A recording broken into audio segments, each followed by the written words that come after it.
여러분 평안하십니까? 오늘도 말씀과 함께 주님의 은혜 가운데 거하시기 바랍니다. 오늘 말씀은 열왕기하 15장부터 17장입니다. 말씀 개요입니다. 15장은 유다의 왕 아사랴와 요담, 그리고 이스라엘의 왕 스가랴와 살룸, 므나헴, 브가이야, 그리고 베가에 대한 내용입니다. 16장은 유다 왕 아하스에 대한 내용이고 17장은 이스라엘이 호세아 왕 때 아수르에 의해 점령당하는 내용입니다. 말씀 묵상입니다. 열왕기하 15장과 16장은 유다와 이스라엘의 왕들에 대한 기록이 각각 짧게 기술되어 있습니다. 대부분 암울하고 안타까운 내용들이죠. 먼저 유다의 왕들을 보면 아사랴와 요담은 야훼 보시기에 정직히 행했으나 산당은 제거하지 않아서 백성들이 여전히 그 산당에서 제사를 드렸습니다. 아하스는 하나님 보시기에 정직하게 행하지 않았고 이방 사람들이 행하는 가증한 일들을 행했습니다. 그는 전쟁이 일어났을 때 하나님을 의지하지 않고 하나님의 전에 드린 헌물과 백성들의 세금을 아수르에게 바쳐서 위기를 모면하려고 했고요. 아수르 왕에게 잘 보이고 싶었는지 아수르 신전에 제단을 본떠서 성전의 단을 만들게 하고 기존에 있던 제단을 한쪽 구석으로 치워버리고 그것을 성소 중앙에 두어 제사를 드립니다. 이것은 하나님에 대한 신성 모독이었죠. 북이스라엘 왕들에 대한 기록에서는 동일한 내용이 반복되고 있습니다. 야훼 보시기에 악을 행하여 이스라엘로 범죄하게 한 느밧의 아들 여로보암의 죄에서 떠나지 아니한지라. 이스라엘 왕들은 대부분 짧은 기간 통치했습니다. 살룸은 한 달 통치하고 반역으로 인해 죽었습니다. 이렇듯 이스라엘 왕들은 대부분 짧은 기간 통치했고 많은 경우 반역으로 인해 죽게 됩니다. 열왕기하 17장은 북이스라엘의 패망에 대한 내용입니다. 이스라엘 왕 호세아는 아수르에게 매년 조공을 바치면서 친아수르 정책을 펴다가 애굽과 동맹을 모색하면서 더 이상 조공을 바치지 않았습니다. 그러자 아수르 왕이 북이스라엘 수도인 사마리아를 침공하여 점령합니다. 북이스라엘의 멸망에 대해서 성경은 이렇게 기록합니다.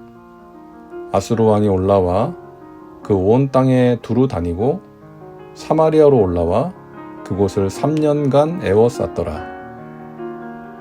호세아 제9년에 아수르 왕이 사마리아를 점령하고 이스라엘 사람을 사로잡아 아수르로 끌어다가 고산 강가에 있는 할라와 하볼과 메대 사람의 여러 고을에 두었더라. 아수르는 이스라엘 사람들을 끌어다가 여러 고을에 흩어놓습니다. 그리고 24절을 보면 각 나라 사람들을 사마리아로 이주시킵니다. 아수르 왕이 바벨론과 구다와 아와와 하맛과 스발와임에서 사람을 옮겨다가 이스라엘 자손을 대신하여 사마리아 여러 성읍에 두매 그들이 사마리아를 차지하고 그 여러 성읍에 거주하니라. 그러니까 사마리아 사람들은 아수르로 끌어가서 여러 지역에 흩어져 살게 하고 반대로 여러 지역 사람들을 사마리아에서 살게 한 거예요. 사마리아 사람과 여러 이방 나라 사람들이 서로 섞이게 한 것입니다. 이스라엘이 단합하지 못하도록 하기 위한 아수르의 식민 정책이었죠. 이 아수르는 티그리스 강 쪽에 있는 니느웨가 수도였고요. 대제국을 이룬 나라였습니다. 위치는 오늘날의 이라크 지역입니다. 당시 수많은 나라들을 점령해서 식민지로 삼고 대제국을 이루었습니다. 그들에게는 고민이 있었겠죠.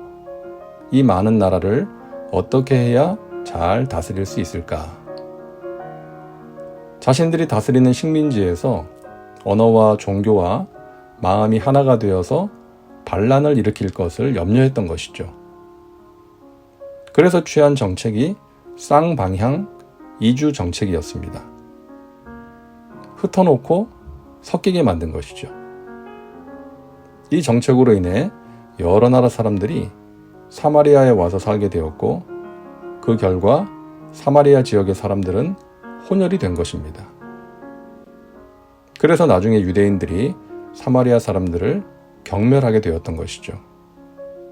그들에게 이방인의 피가 섞였기 때문이었습니다. 그래서 예수님께서 사마리아 여인에게 물을 달라고 청했을 때 그 여인이 놀라서 유대인이 어떻게 사마리아 여자인 나에게 물을 달라고 하십니까? 라고 했던 것이죠. 유대인들은 사마리아 사람과 상종하지 않았기 때문이죠.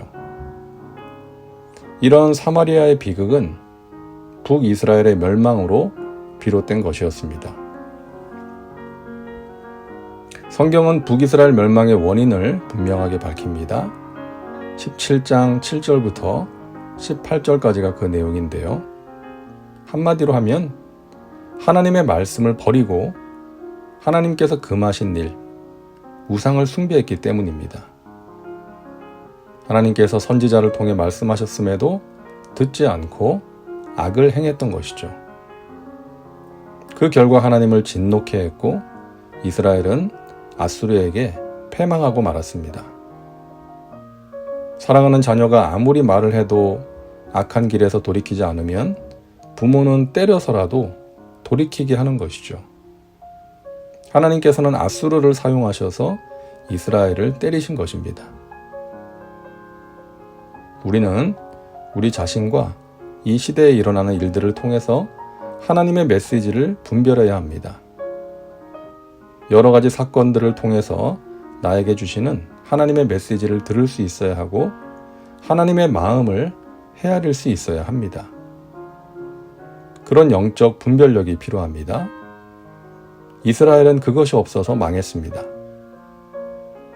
오늘도 말씀과 함께하는 우리 믿음의 식구들은 하나님의 뜻을 분별할 줄 아는 그런 사람들 되시기를 바랍니다.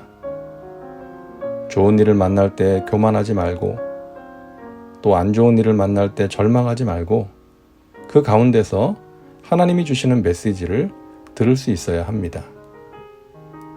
하나님께서 무엇을 원하시는지, 무엇을 미워하시는지, 내가 어떻게 하기를 원하시는지 말씀과 기도를 통해서 날카로운 영적 분별력을 가지고 살아가시기를 바랍니다. 다음은 말씀 적용입니다. 오늘 말씀을 통해 당신에게 주시는 메시지는 무엇입니까? 당신 자신과 삶에 구체적으로 적용하시기 바랍니다. 이제 기도합니다. 사랑과 은혜가 풍성하신 하나님, 오늘도 말씀과 함께 살게 하시니 감사합니다. 유다와 이스라엘의 왕들을 보면서 하나님을 멀리하고 내가 보기에 좋은 대로 사는 것이 얼마나 어리석고 위험한 일인지 알게 됩니다. 하나님, 우리에게 영적 분별력을 주옵소서. 하나님께서 무엇을 기뻐하시고 미워하시는지, 내가 어떻게 살기를 원하시는지, 나의 삶 가운데 또 이 시대 가운데 일어나는 일들을 통해 하나님의 메시지를 분별하게 하여 주옵소서. 오늘도 말씀과 함께하는 우리 믿음의 식구들, 날마다 성령으로 충만케 하셔서 성령의 눈으로 세상과 사람들을 보고 성령의 말하게 하심을 따라 말하며 살게 하여 주옵소서. 예수님의 이름으로 기도하옵나이다. 아멘. 오늘도 말씀과 함께 은혜 가운데 거하시기 바랍니다. 여러분 사랑하고 축복합니다.